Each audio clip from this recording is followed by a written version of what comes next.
ময়মনসিংহ ফুলবাড়িয়া উপজেলার মাঝে ৯ নং এনায়েতপুর ইউনিয়নের রঙেদারা একটি ঐতিহাসিক বাজার বা মোড় নামে পরিচিত। এই বাজারটি হলো ফুলবাড়িয়া থানার একদম শেষ সীমান্তে, এরপরে কোনো বাজার নেই। এখানকার মানুষজন ৯০ থেকে ৯৫% মানুষজন কৃষিকাজের উপর নির্ভরশীল। সবুজ প্রাকৃতিক সৌন্দর্যের মাঝে মিশে আছে হাজারো কৃষকের ফসল।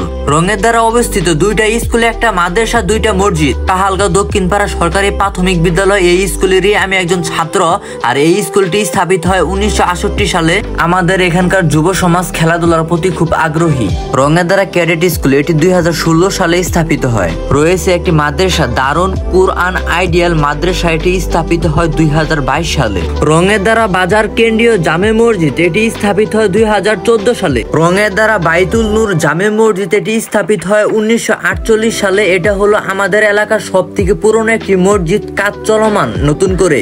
আমি আছি আমাদের ফুলবাড়িয়া থানার একদম শেষ সীমান্তে। আমাদের ফুলবাড়িয়া থানার পাশের থানা হলো বালুকা থানা। শেষ সীমান্তে রয়েছে একটি খাল, যাতায়াতের জন্য রয়েছে একটি ব্রিজ। এই পারে হলো রঙের দ্বারা বাজার, ওই পারে হলো কৈয়াদি বাজার। সবুজের মাঝে দাঁড়িয়ে আছে হাজারো গজারি গাছ, দেখতে কতই না সুন্দর লাগে। ৯ নং এনায়েতপুর ইউনিয়নের রঙের দ্বারা বাজার আপনার কাছে কেমন লাগছে আশা করি কমেন্টে বলবেন। আর আপনার ইউনিয়ন কোথায় বলবেন, আপনার ইউনিয়ন আমরা তুলে ধরার চেষ্টা করব।